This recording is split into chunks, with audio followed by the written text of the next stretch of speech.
You just I don't even know if we're on. You won't know because you didn't turn it the other direction. It's a complete and utter crapshoot. Hold on, I'm going to refresh this page and I'll tell you whether we're on or not. Hey, this is Andy over the Falco at the Facebook Live TV show. Falco Which Canine. page are you on, for crying out loud? I'm just going to play Kaylin Allen's part. Be like, girl, you did not screw this up already. Girl. Really? Child. In the name of I knew this was a mistake doing this in the same room with you.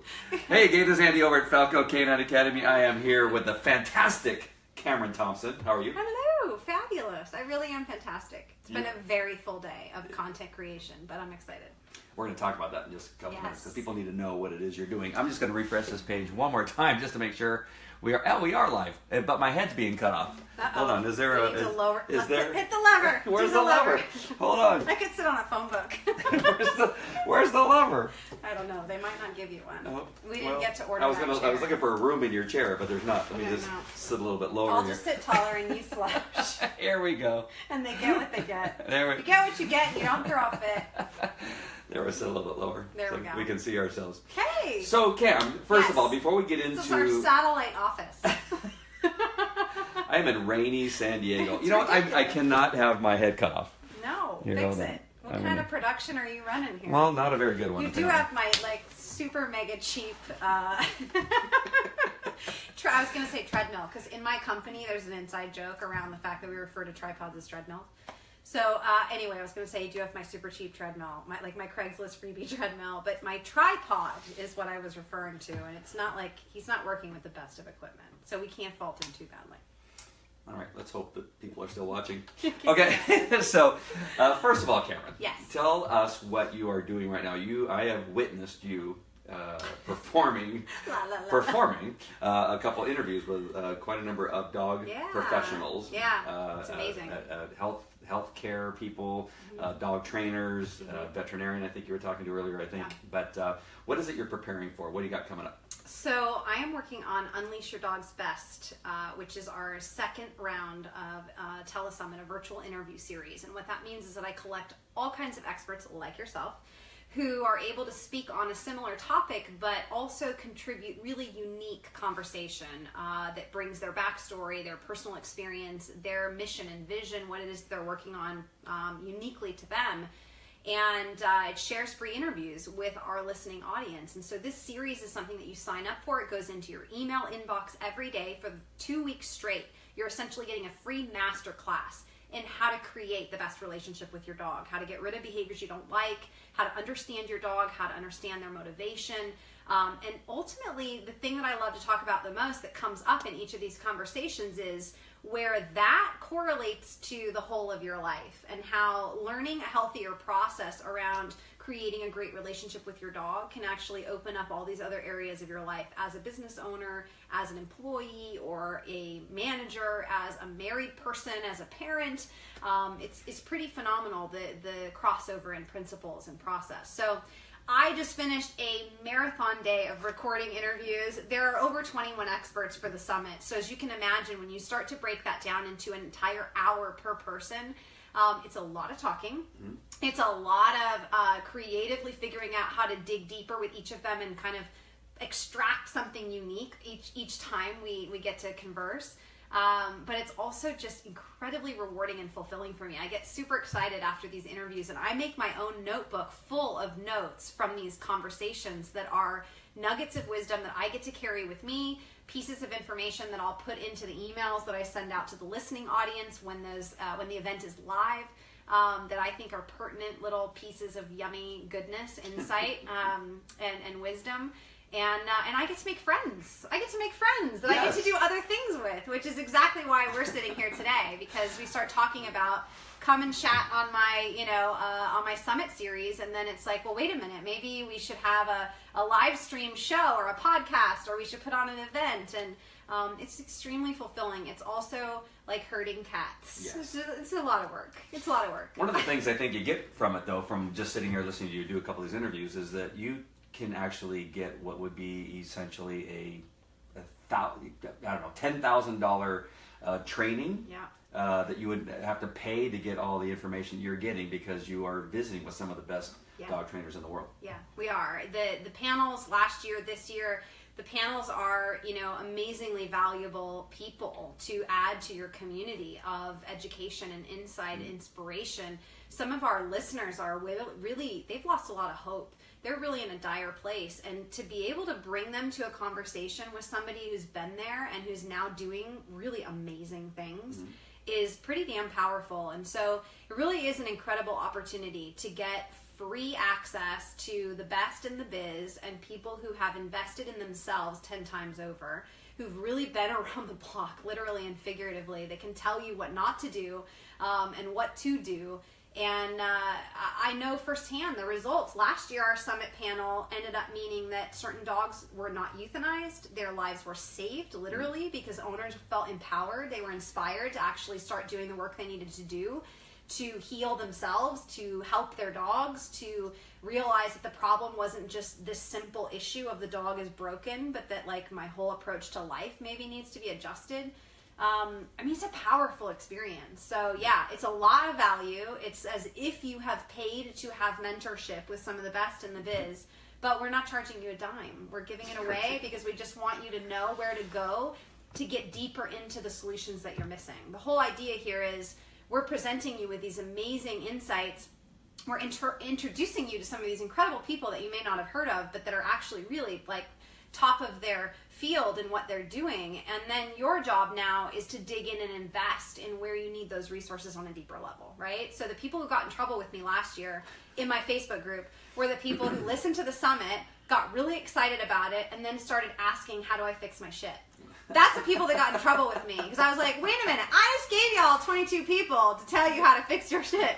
I know you have the answer sitting there. So what's amazing is that now it's developed into a group who, that's very self-aware, that's very determined, very committed to doing the work, and now they just inspire each other like crazy to do amazing things. A bunch of people have started businesses.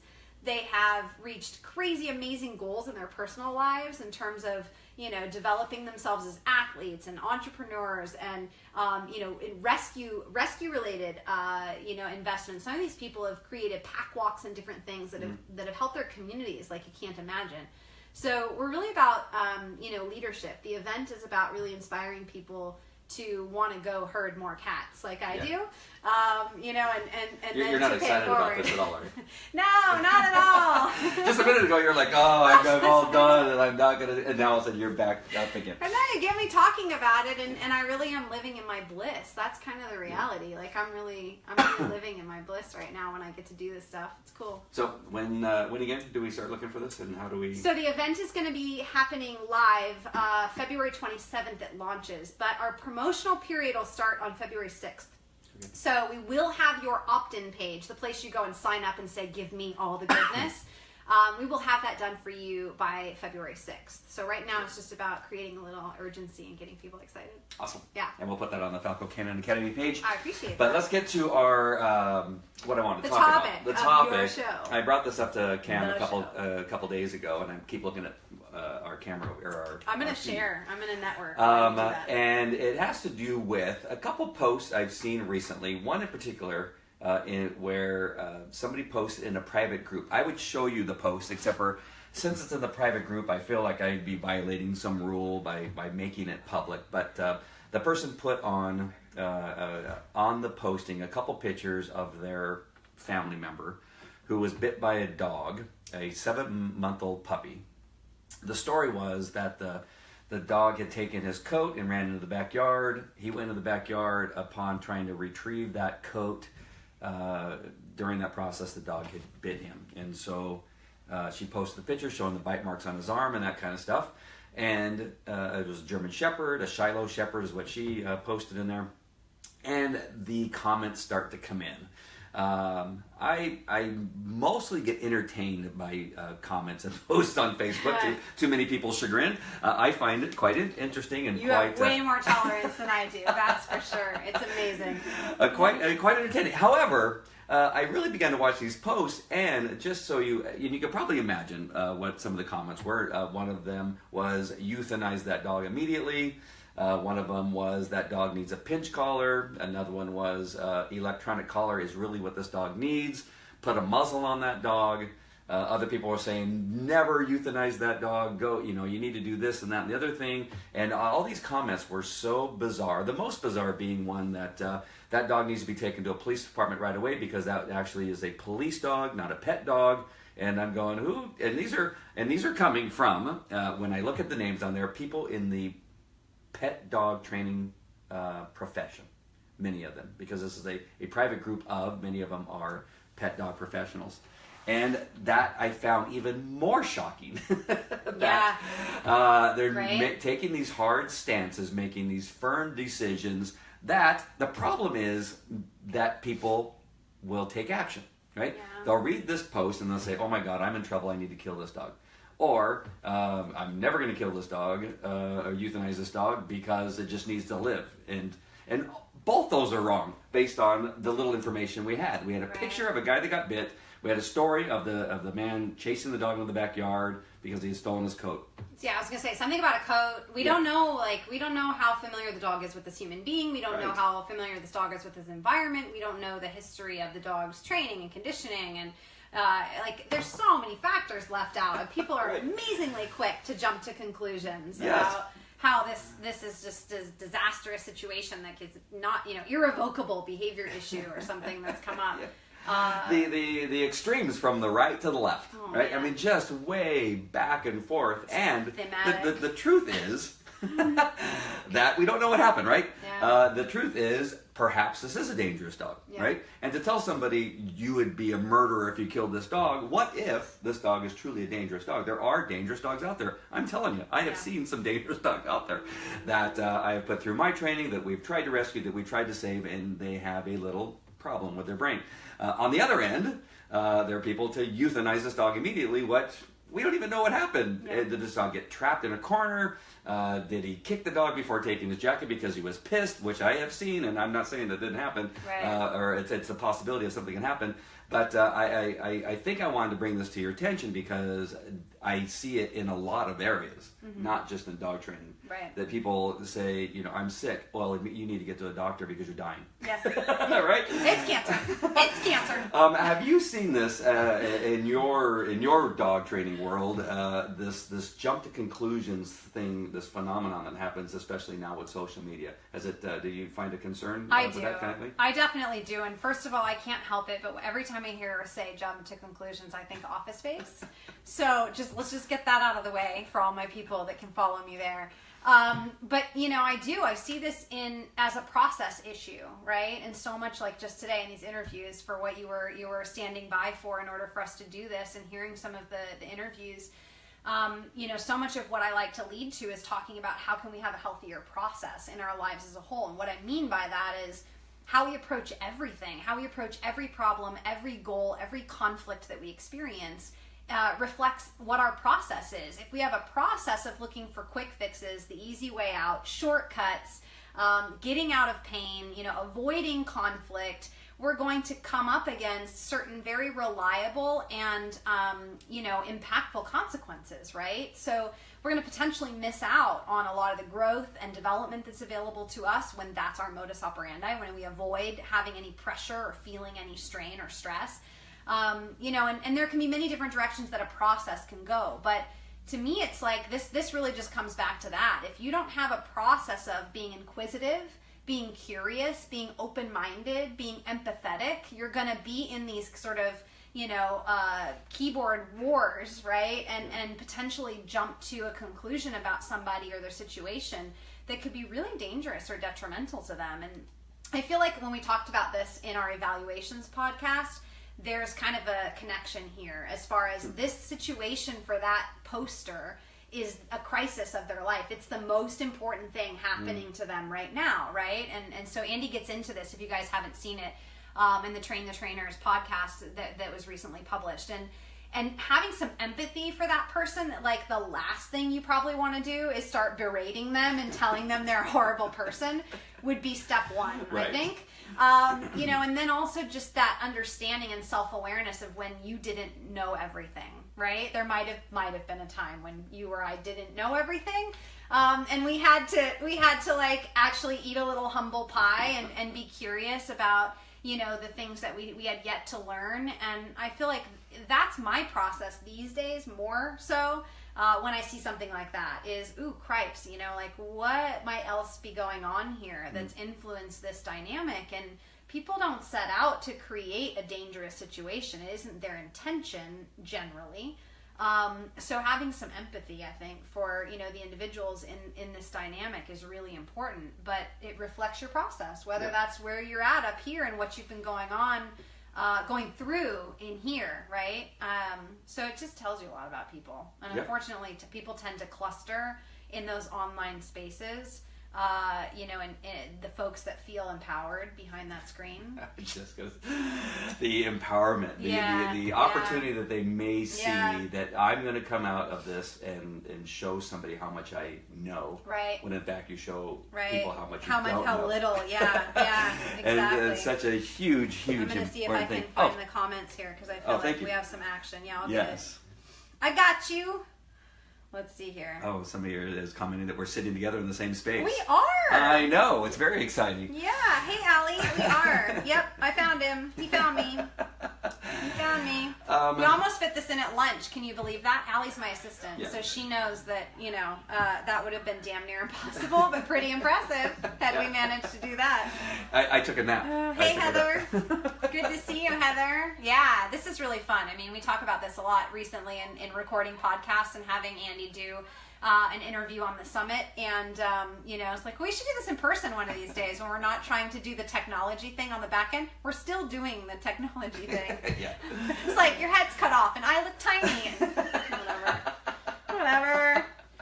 Ellie says, nope, absolutely not. Nope, wouldn't have never worked at lunch. You're right. We were going to give it a shot, but we had to eat. Yeah. One thing I want to visit is, you know, we talk about the human beings involved and that kind of stuff, but there's so much involved into into finding out what's the dog side of the story, right? Yeah. In some ways it seems impossible, but there's things that we can do to replicate. And I did this a lot in law enforcement, where they would come to me with their canine problems, saying my dog didn't perform or didn't do this thing when he was supposed to, or you know, because of this situation, my dog would not let go of the bad guy, which can be a bad thing because it's really hard to put a guy in jail with a dog still still attached. Yeah, it's really hard.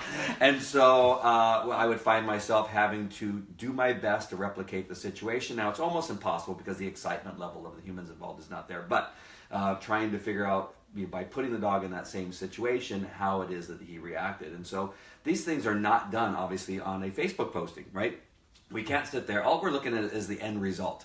This person has a couple chunks out of his arm, which again what I saw was an older man or somebody that was some type of we're not jumping to conclusions methamphetamine addict. I'm not sure, but he was really skinny. The skin looked like it was really thin. And again, there's no excuse for a dog biting, right? It's still something that has to be taken seriously. But there's people that have greater injuries far faster on a minor bite. And I know people are going to yell at me, I'm sure, about this. Well, mind you, there's a lot of experience that goes behind this assessment that he's making, of course. I have seen personally, Dave, Linda, Carrie Ann. My police dog bit 100 and something people in his career. So I've seen a lot of dog bites just from my dog alone. And then all the police dogs I've trained over the years, I've seen probably 1,000 human beings bit by a dog on purpose, and sometimes by accident too.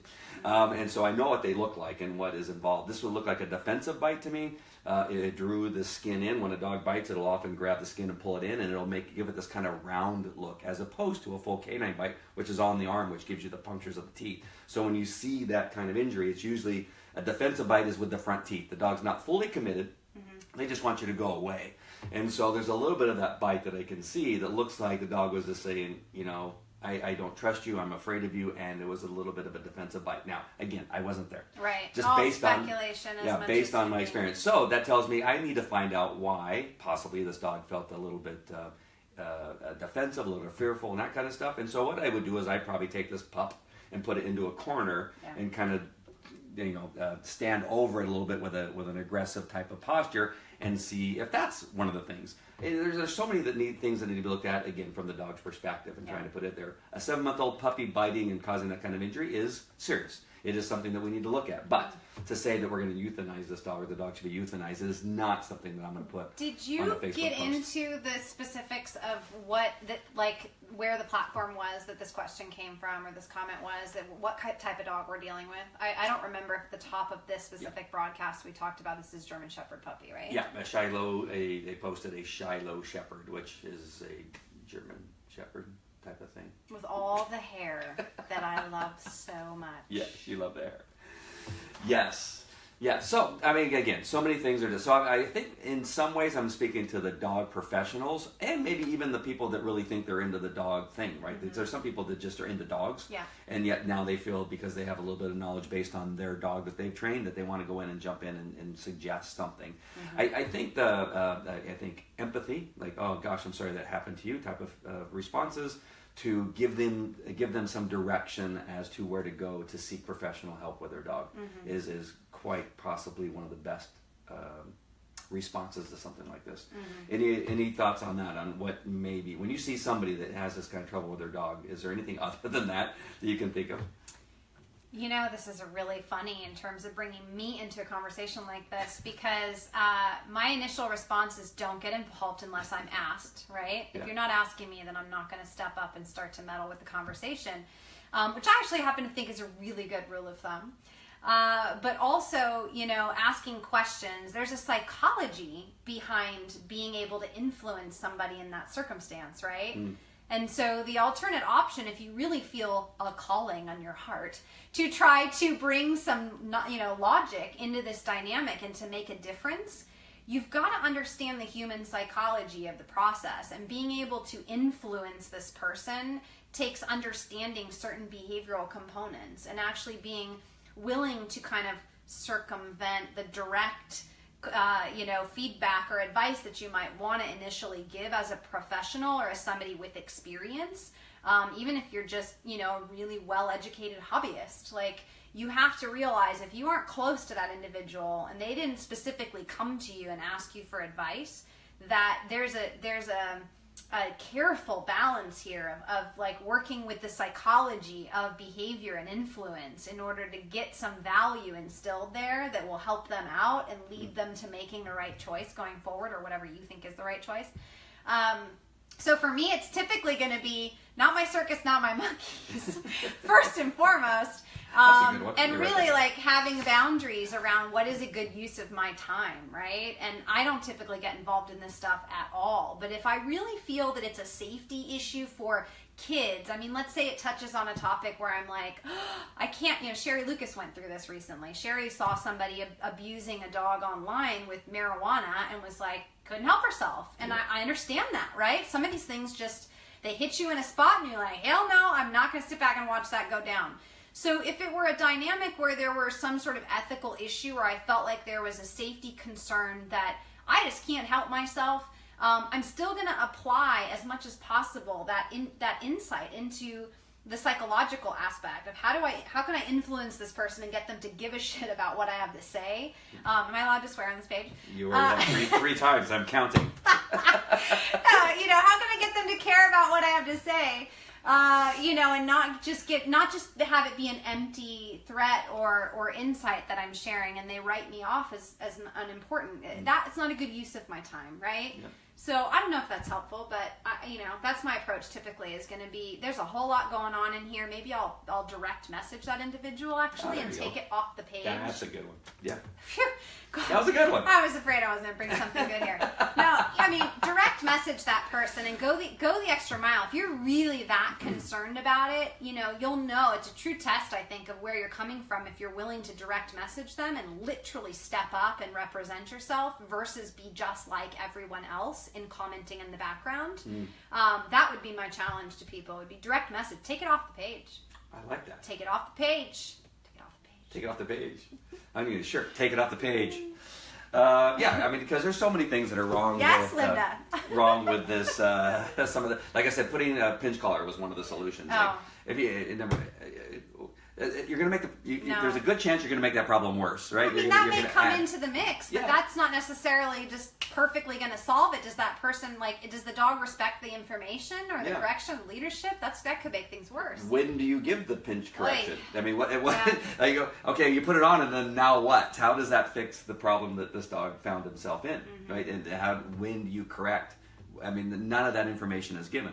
The electronic collar, same thing. It's one of those tools that you need to know how to use properly that can actually make your problems worse. The muzzle was suggested. Okay, when is this muzzle put on, right? Yeah. Is it only put on after he takes the guy's jacket and runs out the back door? I mean, there's just so many things, and that's really what I want you to look at as a dog enthusiast. That when you see these types of posts, because I see them all the time. It's not like this is just a lone posting. I see these quite often, just because of the world that I'm in and Cam's in, that you want to just be careful with your response and to, I think, taking it off the page. Take it off the page, Take it off the page. That's the best thing. That's the best advice I've given all day, and I've been giving advice all day. You know what's funny too is I actually think that Allie's so funny. Her comment, she goes, "Ooh, this is about to get really good." Yummy. I actually think that not only is it important to take it off the page, but honestly, the people who are posting this stuff, who are the people who are posting it in the first place, and the people who are influencing the continued drama, are going to be enabled if you drop in and contribute in that thread. If you drop in and add to the conversation, no matter what your motivation may be, you're honestly just enabling the drama to continue. And so when you stop and you go to that person directly and you say, "Friend, I see you've been through something horrible, and I can't imagine what I would do in your shoes. That must be really scary." And you literally take the time to connect with that person one-to-one. You open up an opportunity for more meaningful dialogue, and you hold them accountable. This is the piece that we're missing across the platforms here, whether it's rescue or the private training side. I am so on a mission right now to get accountability in the mix here, that people will step up and own their ish. I'm doing better. Yeah. Own their ish. On a level that they haven't ever before. That they will not go to Facebook and say, "I had such a terrible day and my car broke down and the things were awful and I don't have any hot dogs." Wait a minute, are you talking about my truck? That's fine. That's fine. Go ahead. And that instead they will come to Facebook and they'll say, "I really struggled today, but I realized that I could complain or I could do something about it." And so I took action and I cleaned up where I had some processes that were off and some systems that weren't, or organized and in place. And I made the best of it. And it actually worked out really beautifully. And here's why. That's kind of the focus over in the Leaders Lounge, where it's like, no, there's no complaining. There's no dropping in here and starting a little shitstorm, fire-ish storm. God, I can't help it. But if you drop in and you say, "I see my stuff and I own it and I'm going to do something about it," man, you bring people up. You really bring people up with you to own their stuff as well and to be willing to do the work. And that'd be my biggest, focus for us in these situations where an inflammatory post goes up or a dramatic post goes up and you want to jump in and give advice. Stop yourself and think, would I have this conversation the same way with this person in the same room? Would I talk to you the same way if we're sitting here eye to eye as I would commenting, knowing you and asking you questions about your life and your choices and what's going on with you? I think that should inform where you go from there and how we hold people accountable and how we contribute rather than contaminate and keep perpetuating some of these things. They're not helping the dog. Really, they're not helping the dog. Right? Wow. I'll bill you later. That is so good. That is good. That is good shiat right there. That is some such good stuff. Yeah. This dog just needs help. He needs some people in his life that care about him. This 7-month-old dog. Bottom line is something's wrong, right? Something's off. That's the bottom line. And if we could help the human being that's in this dog's life become a better human being for that dog, I mean, that's really what's important. Yeah. And figuring out how that is and taking it off the page. Take it off the page. Wow, take it off the page. I need to do something with that. I'm gonna go to GoDaddy right now and see if that URL is available. Nobody steal that. TakeItOffThePage.com. Wow, I have nothing to say after your thing right there. I am just Sure this is, I don't know what to say. That was very, very powerful. Allie said, been there, I get it. Freaking step up. Yeah, Allie, I always love it when you're like, I've seen it, I've done it, I know it. These are my peeps right here. We have a great audience today. I know. Yeah. I like Ruth's comment is amazing how empowering a difficult dog can be. Seriously. Yeah, and I really do. I mean, there's something about me that loves those difficult dogs. Yeah. And then I feel like, okay, all right, dude, we're going to figure this out. You are going to learn that there's rules and boundaries with me. Yeah. And that you cannot treat me that way. And unfortunately, there's been dogs I've been kind of stuck with because I cannot give them to anybody else. Right. Going, I got this dog, but he's obedient to me. He loves me. He licks me in the face. And then there was one dog in particular that I had that was a fantastic Belgian Malinois. It was actually a loving dog to me. The moment I handed that leash to a couple people, the dog bit one police officer right in the face and he did nothing. Right. Dang. He was just standing there and just. Been right here in the face. He starts bleeding. I go, okay, I guess that's not going to work. And I find it very satisfying to a certain level, but I get very, disenchanted when I can't move that dog into another home. That I'm kind of stuck with that dog, and I can't give it the life that I know if I could find the right person to give that dog to, the dog would actually have a pretty decent life. There's some dogs that just need a leader that they can respect, and we talked about love and respect, and it's sometimes not that easy to find. But I do love that comment that it makes you, I think, a better person when you're around a difficult dog that you've had success with.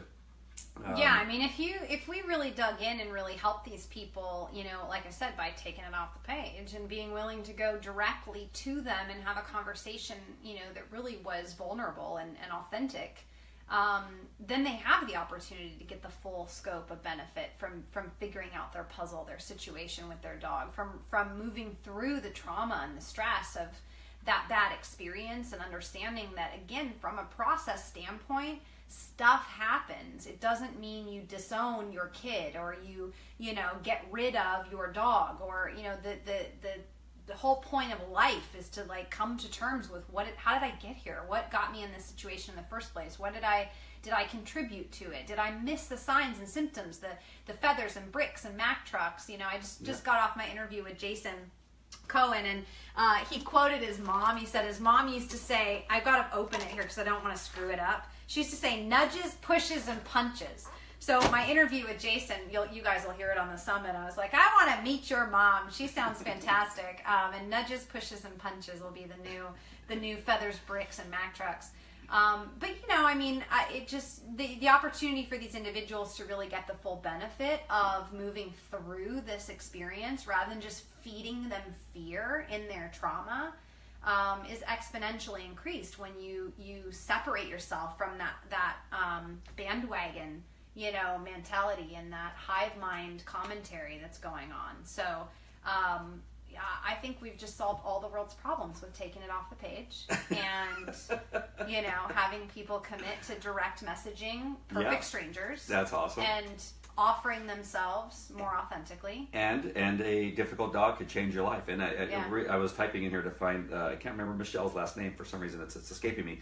But I had a customer, her name's Michelle, who became a really good friend of Falco Canine Academy, came to us with a dog named Peanut, which it doesn't sound like it is, but it's a very strong pit bull. Okay. It was definitely closer to the euthanasia type of situation than he was to being what he ended up becoming, and that is a dock diving dog.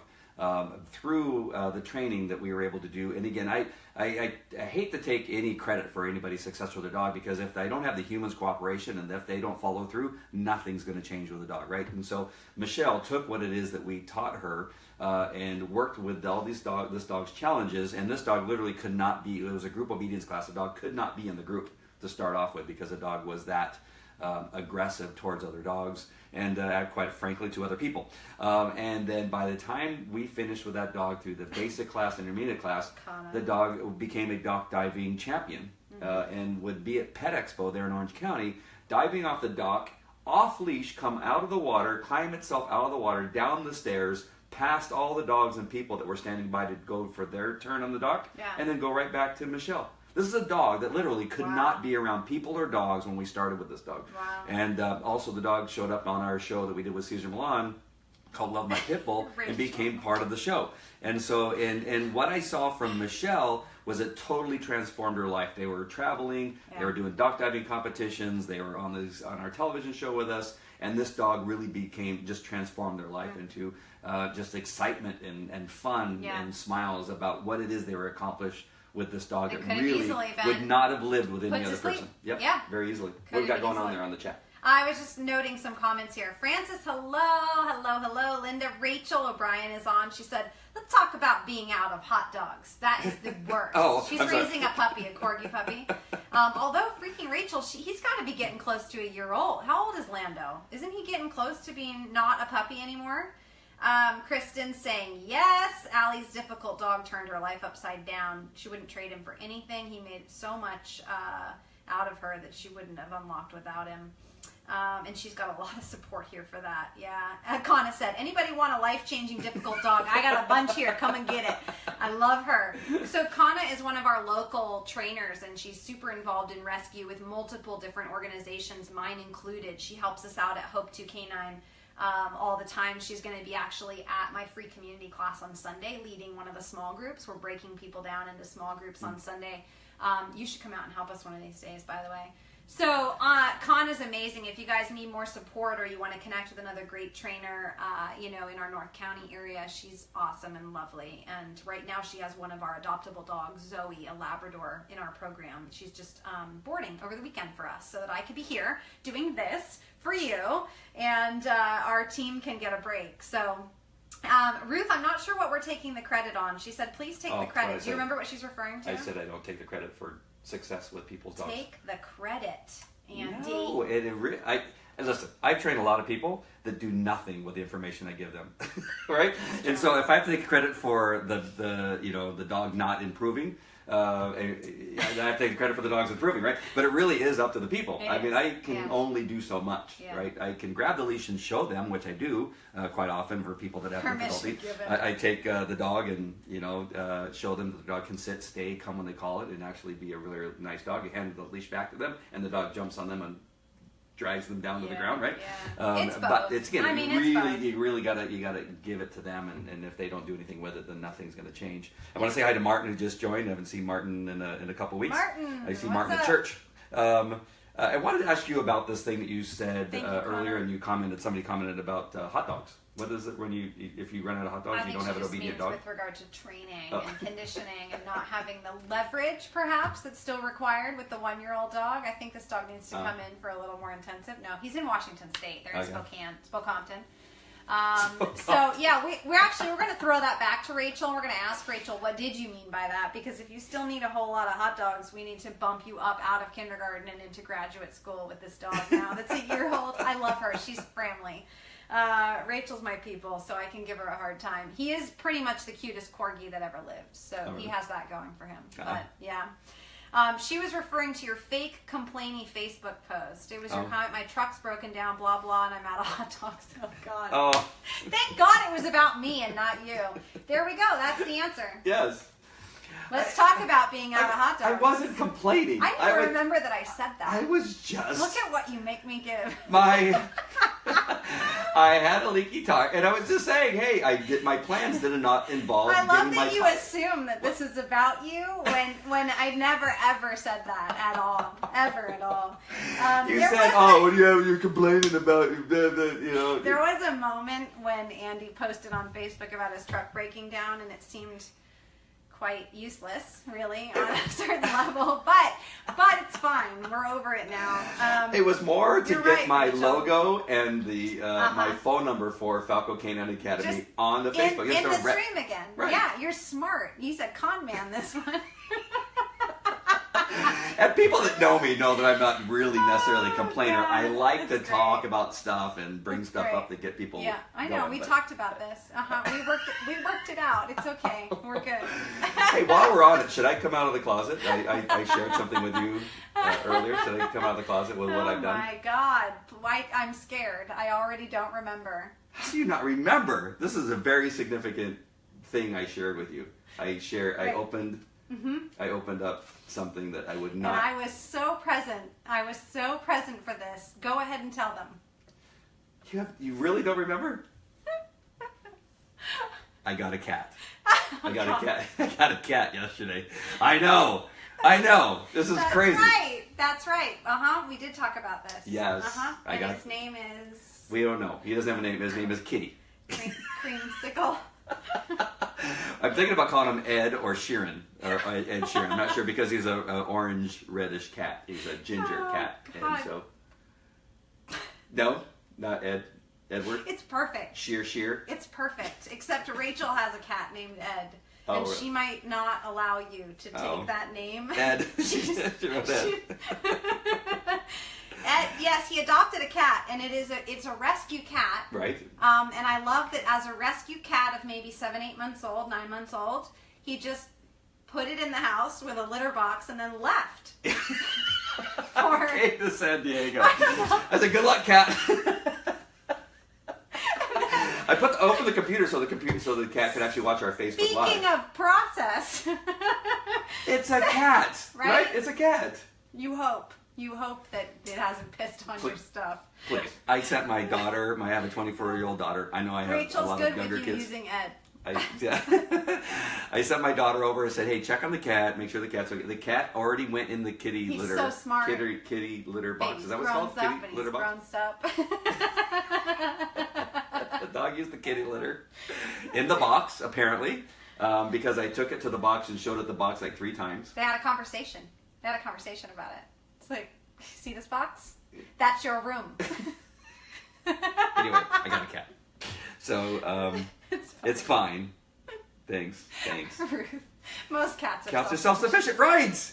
That's what I figured. More people should probably have cats than dogs, honestly. But that's another conversation for a different day. I did feel kind of guilty when I left this morning, saying, I know you just got here, but I gotta go. Cameron needs me to come and interview her about people posting crap on Facebook. About taking it off the page. We gotta go take it off the page, Ed Sheeran. That's it. It's solid. It's Ed Sheeran from now on. All right. Do we stay on too long after we've met our point? Do we?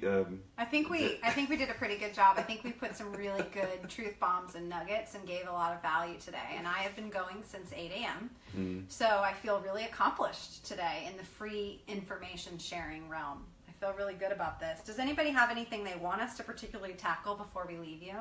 That would be the question that would remain. Well, maybe they could help. Since I came here to interview you to San Diego, Diego, where are you taking me for dinner? Oh, shoot.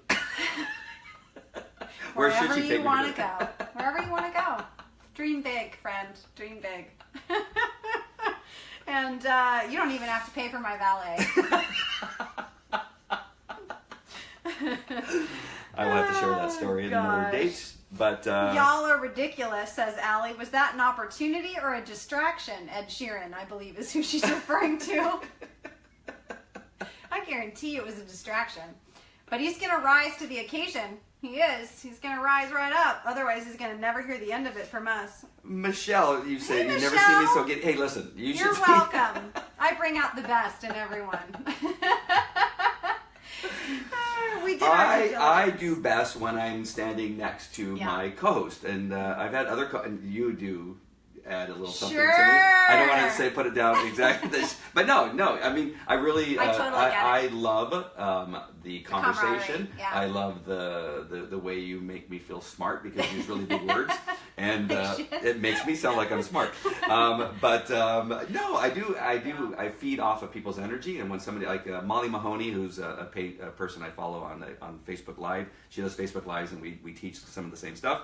Awesome. But her energy, the way she speaks, just brings up my energy, much like you. And I do love doing interviews with you, and having our Train the Dog Trainer podcast together, I think is fantastic. I love it, by the way. Yeah, I do too. I really enjoy it, and I totally get it. When we've had our little crew that we're doing Fix It Fridays, there were certain moments where it didn't align entirely on a professional level, but also, elements of it that I really do miss that are just super fun, which is why I'm doing, the Be Live interviews for our Q&A days instead of just me sitting there and answering questions, because it's a totally different dynamic when you get to banter and interact with somebody and you get to share that energy and dynamism. So it is a lot of fun, especially for those of us that work in an industry where a lot of our time could otherwise be not with people. It's like, I need to talk to a human adult right now. And I know you can relate to that in terms of parenting even too. It's like, okay, so I've had conversations with people under 4 feet and under 10 years, for the last 3 days. Like, I need an adult conversation. Yeah. I've gone through those stages of my life. You don't have 5 little kids. I don't. I mean, I have 4 little kids and 1 big kid. I don't. It's for real. You need to talk to adults. It is for real. I mean, my hats are off to you. All of my hats come off to you because you have to balance it out. And I think that's part of what works for us and what we enjoy so much is the ability to just really let it all hang loose and, enjoy the process of being authentic through our giving to you. So yeah. I keep looking over at my beer, how far away it is. I'm thinking, so far. I wonder if I could go get that. It's so far. So Fifth, is Fifth a cat or Fifth a dog? Do we know? Alexandra. Trying to get back to the comments. Alexandra's Fifth changed her life, and I'm thinking since we were on the cat talk that it's probably a cat. Maybe. I need to learn this because I have never. We've had a couple cats temporarily, but Ruth, get the beer. Fix It Friday. Well, hold on to this. She's talking about Fix It Friday. That's what she's talking about. Oh. Allie says Fix It Friday changed her life. That's how Allie actually found me. Apparently, was YouTube and Fix It Friday. Kana said, enjoy the dinner, just don't eat raw oyster right now. Bacteria will eat you up and threaten your life. Oh, I thought it was because of something else. Wait, this feels like one of those inflammatory posts that we could easily respond to or take off the page. I might have to take it off the page. Take it off the page. Linda says, I do. Indeed, I do. I bring you up. I make you better. You do? Yeah. There you go. There you go. Chloe, welcome. Chloe's another one of my clients. I know, I'm just looking at your comments, guys, to say hello. Jen Laura was here and back and in and out. Hey, Jen. Good to see you. Anybody have any questions for us that we can answer before we can give you a few more minutes here, like my watch. We can give you a few more minutes here if you guys have anything you want us to particularly tackle. There's quite a few dog trainers actually watching right now. So if you guys have something that you want us to talk about from a business standpoint, feel free to throw it out. We'll get on top of it for you. Can I ask you a question? Yeah, go for it. So you interviewed somebody in regard to feeding raw food. I did. And I didn't get to listen. You said I was because you fell asleep. You took a nap. I'm so jealous. I did. I took a nap. If there was one thing that people should be looking for in that interview, what was it? Can you think of one point or one subject matter that really stood out to you with that interview? Because I really love feeding raw natural to our dogs. Man, that's a great question. I interviewed Kimberly Gauthier today, and she is lovely. She's a really well-known blogger, and she runs a raw feeding Facebook group. There's like 8,000 people in there. I think earlier today I said 600. I don't know where that came from when I was talking about this person, but I was so wrong. So it's like an 8,000 person Facebook group. Talk about having to regulate inflammatory posts. But she's really wonderful. And the thing that you're looking for in that interview is she's just like us. And this came up a couple times in interviews today where I was alluding to that. Those pop magazines that come out, stars, they're just like us, The thing that's so cool about Kimberly is she was a dog owner with a sick dog and couldn't get answers. And the journey that she took to getting her dog healthy, who now is a solid, amazingly thriving 8 years old, is pretty amazing. And it's real. It's something that you can very much relate to and hold on to as a dog owner. You don't need to be perfect at carving out a formula for raw feeding. You don't need to know everything there is to know about raw or fresh feeding or nutrition or veterinary medicine. You just need to be an advocate. And the coolest thing about Kimberly was towards the end of our interview, she shares about her anxiety and her struggles with anxiety and depression, and that being her dog's advocate and committing to figuring out what was necessary to get him healthy actually pulled her out of a lot of the anxiety and depression that she was battling. And transformed her life in that regard, made her a stronger person to where she can lead a Facebook group of 8,000 people and keep those people in check. And she can actually write a blog as a really famous, well-known blogger and be a referral source for veterinarians and some of these other things and handle conversation with people she doesn't know very well because she has practiced and trained for that as an advocate for her dog. So I loved the conversation, and I thought some of her biggest key points were that you don't have to know everything. It doesn't have to be a perfect formula. You just lean in and get started. You just decide to chip away at some of the simplest stuff, and that she's a very real person that you can relate to is pretty powerful. It's one of my favorite things. That's awesome. Yeah, yeah. You'll love that one. She did a great job. Yeah, and we talked a little bit too about the positive energy that comes from feeding raw and natural. That one of the things we talk about in regard to some dog behavior is because of lack of good nutrition. That dogs act out, and just like children, right? You feed them the wrong thing, they're going to act a little goofy. And you feed them good food and keep it on a schedule of some sort and do the right thing in regard to nutrition. You could actually change a dog's life in regard to their behavior and give them positive energy. I saw such a change in my dogs once I started feeding raw and natural, that they just were better dogs and their personalities were much, much better. I see a little smirk on your face. I'm just loving the involvement here. Everybody's saying, that they're really having a great time being a part of the conversation, and that they're familiar with Kimberly, and she's really authentic, especially when she talks about raw feeding mistakes. Heather said that. It's so true. She's really welcoming. She's become really well known for being the source for people who are new to it. So if that doesn't tell you anything, I mean, she's just like a great big bear hug to the conversation of how can I give my dog a better chance at being whole and healthy from the inside out. Meredith, it's super fun. Do go back and watch the replay, because we did talk about actually some legitimate fun and valuable things in the beginning. Yes. We really did. I promise. What are some mistakes? I found that obviously very, very forgiving feeding raw and natural. And the one thing that dogs can handle a lot better is the change of food. I was going from changing these recipes because I was putting together an online training program for feeding raw natural. Okay, Kana, we won't eat oysters. One day, She's really now we gotta eat oysters. We were feeding. I was feeding beef at one night. The next night was turkey. The next night was tripe. Another night was chicken with the bones still in it and a whole bunch of stuff. And their stool was completely solid. And I think on a couple occasions maybe I put a little bit too much too much fruit in it, but yet too much calcium. Too much whatever. And so what are some of the mistakes that maybe she was talking about? Well, this is a great question, because you might even be talking about where you were further down the line in your experience, because at a certain point, ideally, you do get to a place with your dog where you can throw them anything, and you forgot to thaw their food, but you can still come up with some sort of semblance of a dinner, and they're fine. But in the beginning, one of the biggest mistakes she articulated, and I've seen this too, is people go too fast. So they go super fast into giving a variety of meats, and they're like, my dog has so far had 10 different types of animal in the last 48 hours, right? And they're wondering why their dog is sort of like sour in the tummy and not really feeling amazing. So she talks about that ideally, if you're not super sure and confident and you don't have great resources to sort of hold your hand through the process, go ahead and use a pre-made raw to get yourself started, which is one of the biggest things that she was advocating for. And I've said the same thing to my clients. If you're really overwhelmed, you just ditch the anxiety and go with a pre-made program, because it will dip your toe in the water on a level that will improve your dog and encourage you to want to look deeper. And then from there, it's actually quite easy to start just feeding what you're cooking or buying stuff at the grocery store already or sourcing from groups and things like that. But she said people tend to move too fast. They tend to try to give their dog tons of different meat proteins and sourcing different products and things, and now they don't know what their dog is really agreeing with and what is actually creating some struggle for their dog. This is all mashed together in such a short period of time.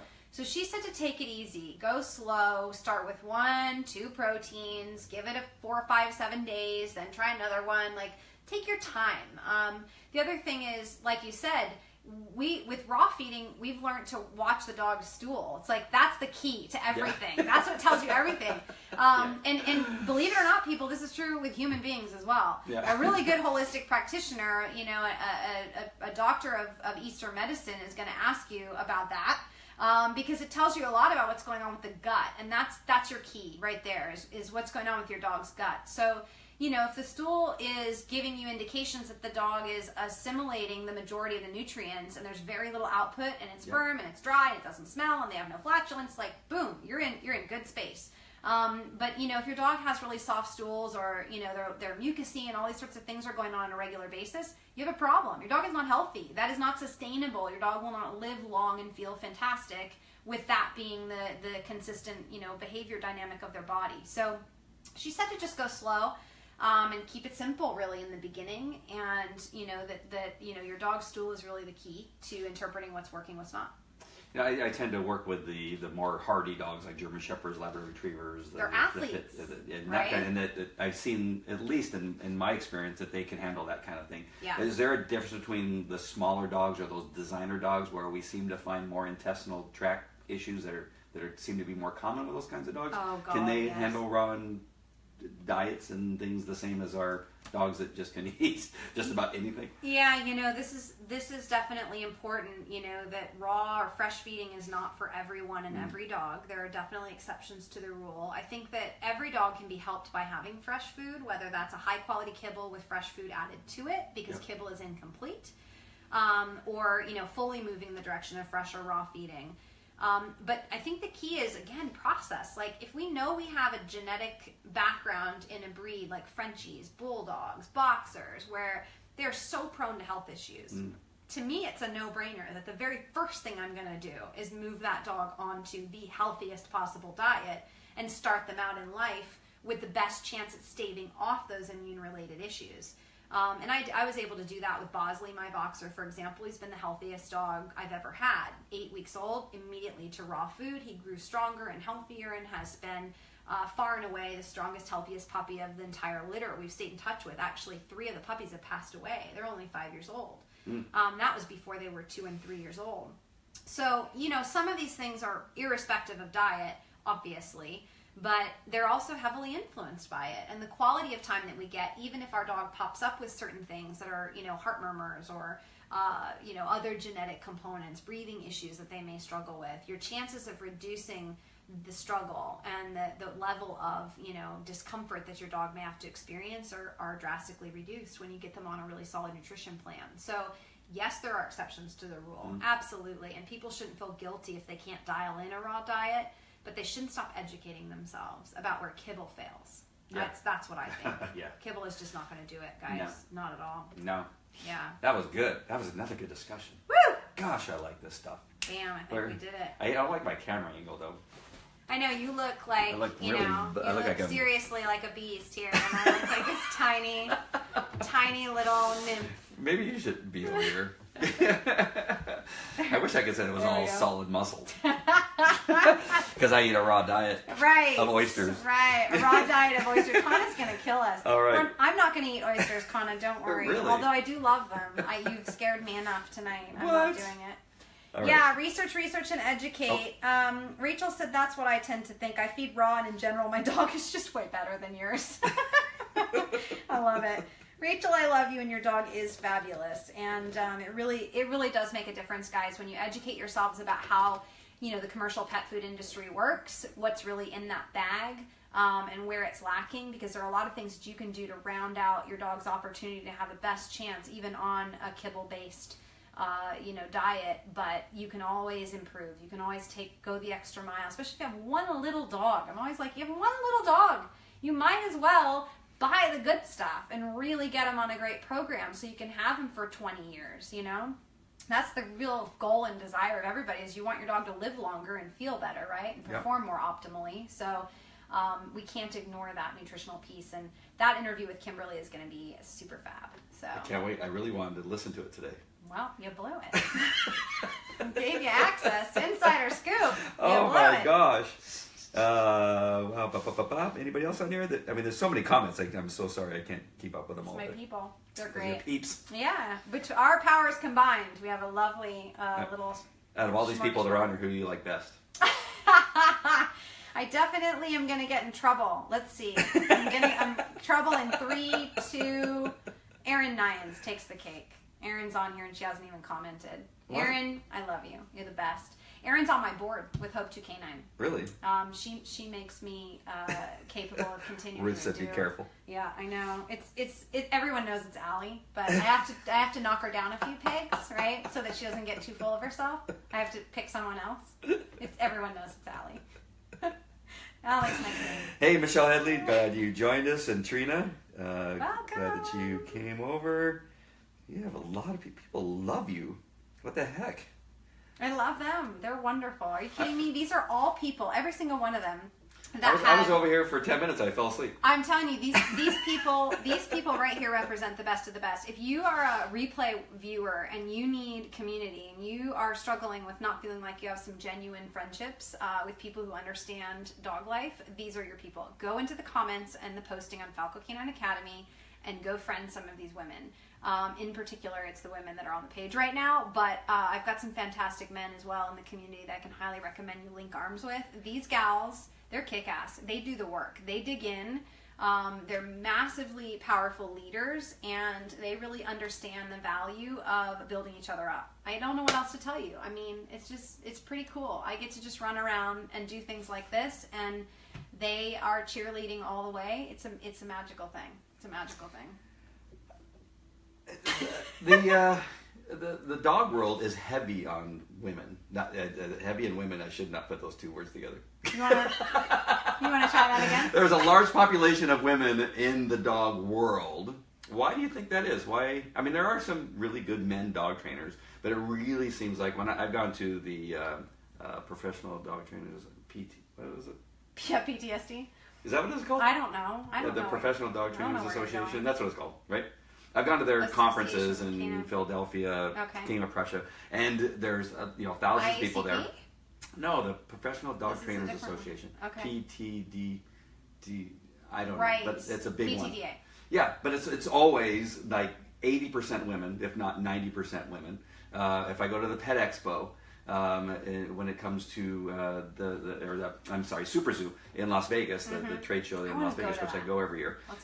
There's a lot. It seems to be more populated with women. What is it about the dog training world that just seems to be women? Because they can handle more pain than men? Is that why? What? It's just that women really seem to be attracted to the dog world. And I'm maybe going down a road here that we can't figure out, but you got the smile on your face. Women in general are just superior. So, I mean, there is that factor. No, I actually think it has to do with the sort of the more consistent connection to that intuitive aspect, that you see women generally more readily available to the sort of big picture, holistic, philosophical aspects of connecting with nature, which are really, elements of success in this industry, right? It is being willing to raise your consciousness and self-awareness, being willing to tap into your intuition, being, really attuned to sort of that magical element of what it is to connect with dogs and communicate with dogs or animals in general. I don't think that there are, I don't think there are any real black and white lines here. I think it's just, that it's an industry where there are some really amazing dynamics involved between being a good teacher, being empathetic, being strong, being a good leader. All of these things tied together make you a really strong and impactful dog trainer. And women in this industry, they have that in spades. They also have plenty of their own struggles and drama too. So while I'll joke about us being superior, and I do firmly believe that, I still think that it's important to acknowledge that, it's just, we're humans across the board. We're still human beings at the end of the day, right? And I think that we tend to run headfirst into this self-awareness thing and these struggles that involve, being in touch with our intuition. To me, that's the biggest difference. It's the biggest key. But I've also met some incredibly powerful and intuitive men, particularly in this industry. Nelson Hodges comes to mind right off the bat as somebody who I think is a really beautiful representative of having a very holistic and intuitive approach to dog training. So does Brian Agnew, honestly. Like, some of these people that are more quiet as men in the industry, actually really have something quite powerful and really, beautiful that I think maybe sometimes just tends to be a little more common for women to want to look at and be involved with. Because there's so many combined elements, right? Working with people, coaching people, teaching, being empathetic, being able to, harness the psychological awareness, and also that whole nature thing and intuition. So it's a dynamic experience. Nature, nurture, all that stuff. Yes. But I think that also in the pet dog side of things, a lot of my customers, I remember I think it's always been more women that involved in trying to fix the dogs in the family environment than anything else. Yeah. And Michelle Nagash, she's been one of our trainers over there at the Falco Canine Academy. She says that Andy has no friends, which I don't. Oh, wait a minute. I thought you were my friend. You have me. It's fine. And you have Ed Sheeran For now. Ed Sheeran, my cat. Not Shearing. Ed Sheeran. Shearing, whatever. His name is Shearing. I just want it to be slightly different. Oh, jeez. Women are more flexible and detailed. I like the flexible part. Yeah, we are. Yes, you do. Oh, okay. Thank you, Chloe. She backed it up, saying that I did have friends. I do have a friend, one or two. Yeah, some he's people got like friends. He's introduced me to some of this stuff. Why do you challenge me so? Oh my gosh! You love it. I wish I could tell you the story about that. Oh, so many about stories. That friend who. It's all good. Stalked her. It's all good. I'm so sorry. I didn't know. All right, so now we're just getting comments. I didn't know. All right, anything else? So take it off the page. Take it off the page. Don't eat oysters. Don't eat oysters. Ed Sheeran is amazing. Ed Sheeran is great. What else? Women are better. Women are better for me. What else? Case closed. Well, that's it. And Allie's the best. Allie's the best. I guess. Wow, I can't believe that you pointed out that Allie is the best. How could I mean? Come on, everybody knows this. Everybody knows this. Allie just needs to know this completely. That's the only thing missing here. All right. Allie. So fun, guys. Thanks for hanging out. Yeah, now we're really hungry. Now we're really hungry. It's time. But nobody suggested anything to eat other than not to have oysters. Nobody told us where we should. We're in San Diego, near Old Town, actually across the street from Old Town. But no oysters. But no oysters. No. I'm definitely having oysters now. Now I've been given a craving of oysters. Linda's kicking us out. Of what? I don't know. Linda's kicking us out. I don't understand, but I'm kicking us out. Yes, it's Alan to you. Oh man. All right, ladies and gentlemen. Fantastic. We have other problems to solve of the sustainability kind. Right. But this has been a blast. I'm glad we had time to fit this in. Me too. Yeah. Don't live in fear. Eat the oysters. Right. Fear is a liar. Fear is a liar. We're eating oysters. Thank you, Chloe. I almost called you Schloey. I swear, this is only my first beer. Ed Sheeran. It's Ed Sheeran. Dear God. No oysters. We're already committed. We're committed to having oysters now. Shouldn't you two? Yeah, Linda's kicking us out. All there right, it is. there it I is. see it. Linda, love you. Love you all. Mwah, you're fantastic. Thanks for hanging out with us, guys, and putting up with some shenanigans. This was a lot of fun. The summit's just going to be amazing. I can't wait. I'm glad you're on it. I'm glad everybody's on it. I had a really jam-packed day. Sending good wishes to Michael Ellis. He's actually recuperating from the flu. That is massively going around, by the way. I'm more worried about the flu than the oyster flu. The oyster issues, but yeah, Michael, feel better hopefully if you see this, and we'll talk real soon. He's on the summit panel as well, but that was the one that was missing from my day today, which actually worked out really good because we opened up a little bit of extra space to not be so ruined by the end of the day. It's a lot of work. And if you do have the flu, don't watch the show Travelers on Netflix, because in the second season they talk about a pandemic, which is like a flu, and it kills everybody. So don't watch that. I was watching that while I was on the flu. Even though you chose Allie. Oh. I'm in trouble with everyone now. Okay, we're leaving. All right, bye. We're going to go have oysters now. Hi, Marilyn. Bye, and don't Marilyn. forget, See you tomorrow. take it off the page. Take it off the page, people. Take it off the page. All right, now I got to get up and turn off the thing. I got to go over there and push the button. Darn it. I'll drop the mic and then you push it. Don't drop that mic. It's very expensive. I can't afford another one. Bye, guys. Bye. Love you too, Kana. Thank you. Arigato. Kamsahamnida. Later, dogs.